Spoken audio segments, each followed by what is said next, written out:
Greetings and welcome to this edition of Positronic hypersonic. I'm Barry P. Cook, and I'm here to talk to you about the recent developments in the Star Trek universe stemming from the episode Tomorrow and Tomorrow and Tomorrow, which seemed to have the fan base divided. Of course, I'm referring to the part of the episode where we learn the time incursions on behalf of Romulan agents who've been sent back to the past from some point after the original creation of the Federation and seemingly past the events of Star Trek Nemesis in the 24th century, to disrupt the development of human civilization so that the Federation never forms and therefore is never any challenge or threat to the Romulan Star Empire, resulted in a 30-year delay of everything and anything connected to the augments, specifically Khan Noonien Singh, which of course would include the eugenics wars. Whether or not that delay, that change to the timeline, creates a whole brand new timeline in which everything post-Nemesis, meaning all the Star Trek shows that have come out on CBS All Access or Paramount Plus, takes place. A whole lot of fans think that it does, because in the original series episode Space Seed, it is said that the eugenics wars were over by 1996, at which point Khan and his people left Earth on the Botany Bay when he was a full-grown adult, meaning that in the timeline that TOS exists in, he wasn't 10 or 12 years old in 2022, as depicted in Tomorrow and Tomorrow and Tomorrow on Strange New Worlds. It's only on Strange New Worlds, and indeed Picard, Season 2, when Dr. Sung holds a file that says Project Khan 1996, that it's indicated that everything connected to Khan didn't happen starting with his birth in the 50s or 60s, which would have made him 10 or 12 in the 60s or 70s, not 2022. And the line of dialogue from TOS that says that these things were all over with by 1996 will always be there. It won't ever change. So this isn't like one of those things like yesterday's Enterprise, for example, where an alternate timeline is created when something happens, but then the crew of the Enterprise goes back in time, or in this case, sends someone back through time to prevent the thing that changed history and created the new timeline, thus wiping it out and leaving only the original timeline, in which there is no reference that contradicts what the history was before the changing event first occurred that was then undone. It's not like, for example, Star Trek First Contact, where the Borg go back in time and change something in history, and then our crew follows them back to just before they changed it and prevents it from happening. Thus, the new timeline is erased, and the timeline that existed before the change continues on without the events of the change that originally happened and was undone ever coming to be in the one timeline that remains. And it's not like that because in the altered timeline that occurred when the changes were made that caused Khan's existence to be delayed by 30 years, they aren't planning on, at some point, undoing the change that the Romulans made, such that down the road when the dialogue says that the eugenics wars were over by 1996, it's a correct statement. We know that because they're not going to remake the episode of TOS and replace the original one on Paramount Plus. So it's a change that they can't undo. Within the episode Tomorrow and Tomorrow and Tomorrow itself, there's an example of what happens when you change something in the past. It resets the timeline. It creates a new timeline.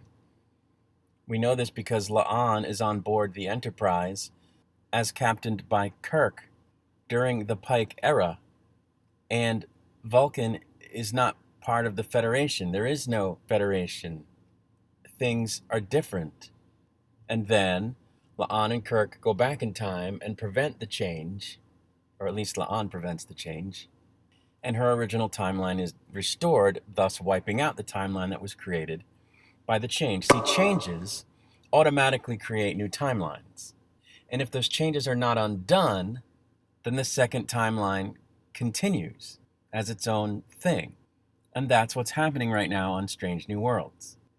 It's a depiction of a timeline in which a change from what was originally stated to be history on the original series was made.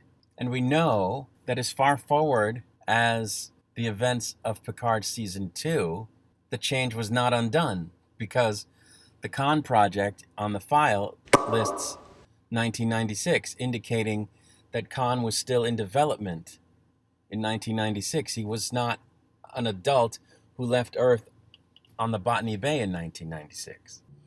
What this indicates is that by the time Picard and company are thrust back in time in Picard Season 2, the changes that the Romulans made are in effect, meaning that the history of the timeline in which Picard Season 2 takes place, the eugenics wars were not over by 1996. And this indicates that everything from Strange New Worlds up through Picard Season 2 takes place in a different timeline from the original series, which records that the eugenics wars were over by 1996.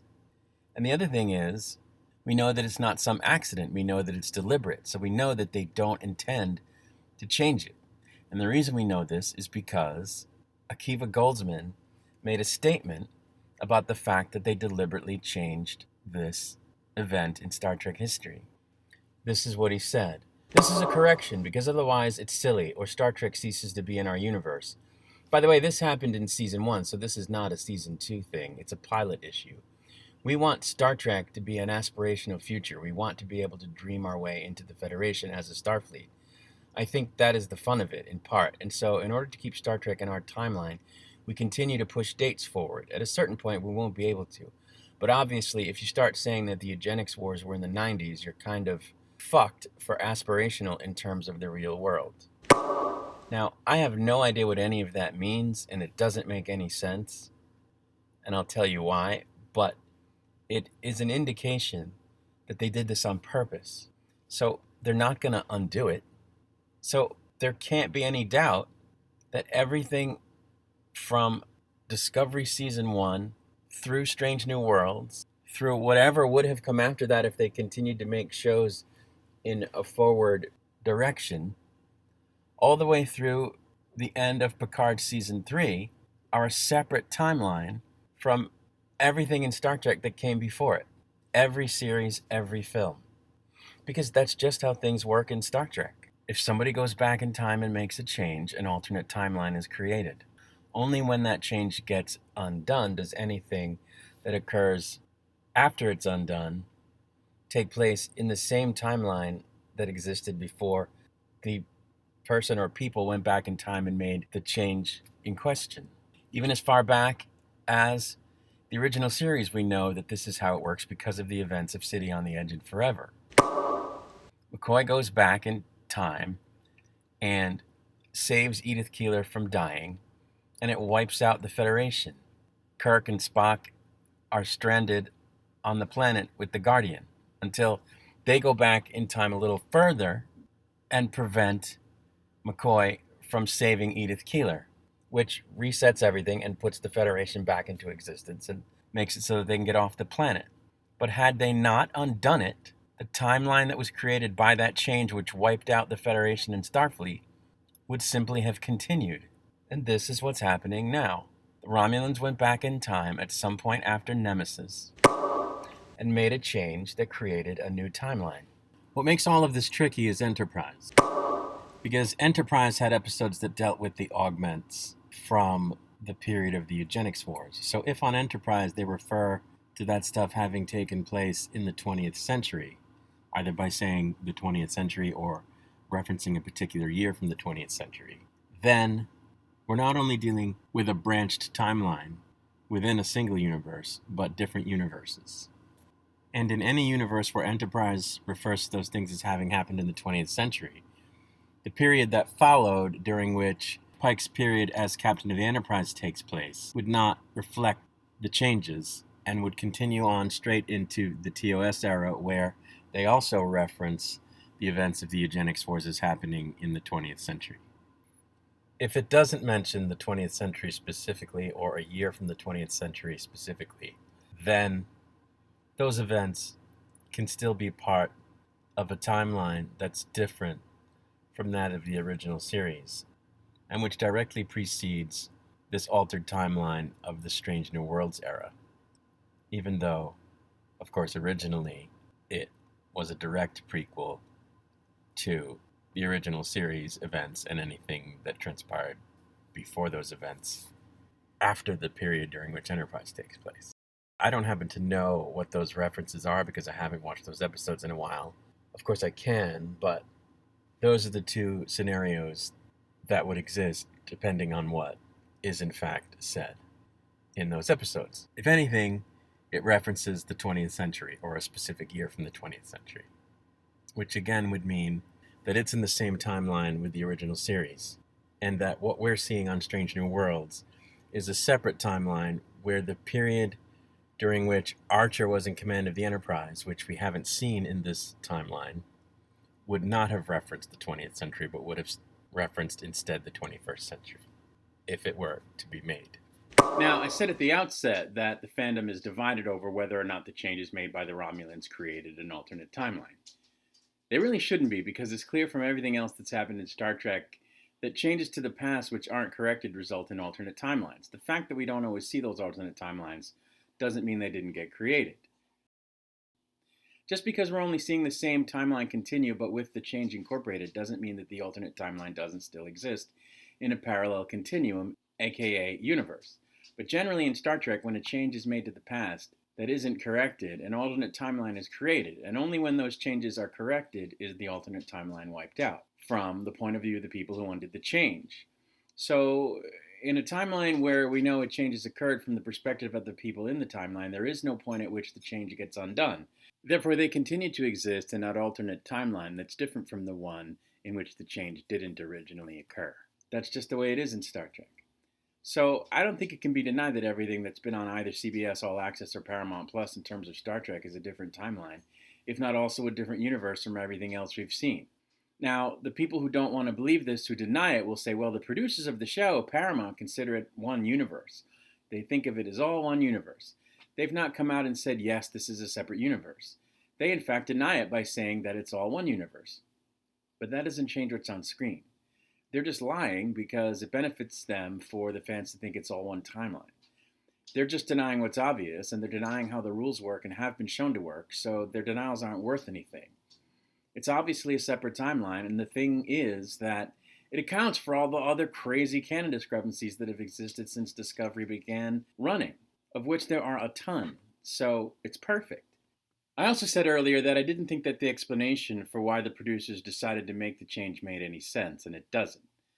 Their theory is that because in the 90s in the real world there were no eugenics wars, people watching new Star Trek shows today can't find them aspirational without some kind of crazy war in our fictional present or near future, because we don't have to aspire to a time when there won't be eugenics wars like we would have had it actually happened. Which is different from when Star Trek was on in the 60s because the 90s hadn't happened, and that's just stupid. We don't have to have a war in our fictional near-future history in order for us to find a further fictional future, the 23rd century, aspirational. It's just dumb and unnecessary. The 23rd century, as depicted in Strange New Worlds before the episode Tomorrow and Tomorrow and Tomorrow, was perfectly aspirational from the perspective of someone living in the real world in 2023, where there were no eugenics wars in the 90s, without a fictional eugenics wars in the 21st century. It's just a dumb reason to make the change, and quite frankly, I don't think that is the reason. I think they just messed up and made mistakes and are now trying to cover their ass. They're trying to say, oh, well, it was deliberate. There's a reason we did that. It's just stupid, and this is why you don't do prequels, people. I mean, don't get me wrong, I really like Strange New Worlds for the most part. I don't think it's anywhere as good as The Next Generation or DS9, but it's good Star Trek, which I can't say about Discovery, which I loathe, but it's clearly not in the same timeline, whether it is or isn't in the same universe. So You know, I'm sorry, folks, but that's just reality, and that's really all I have to say about it. I do want to note, though, that I spoke briefly with Michael Acuto, who is one of the two authors of the Star Trek chronology, which came out in the 90s. I asked him what he thought, and whether or not he thinks these events in Tomorrow and Tomorrow and Tomorrow created a new timeline. And he told me that because he hadn't seen the episode and hadn't studied it or analyzed it, he couldn't really say. So, unfortunately, the authority on such matters, which he should be viewed as since he researched the whole chronology of Star Trek and wrote a book on it, doesn't have an opinion at present. That's his official stance, in case anyone was wondering. And that's really it. I recommend checking out the Star Trek chronology. You can likely get it at your local library. Alternatively, you should find the same information in Memory Alpha up to a certain point, because, of course, the chronology doesn't address Star Trek episodes or films beyond a certain point of when it was published, whereas Memory Alpha will address things beyond that point. But that's really it, so I'm going to get out of here. I'll be back soon. Until I return, I wish you peace and long life.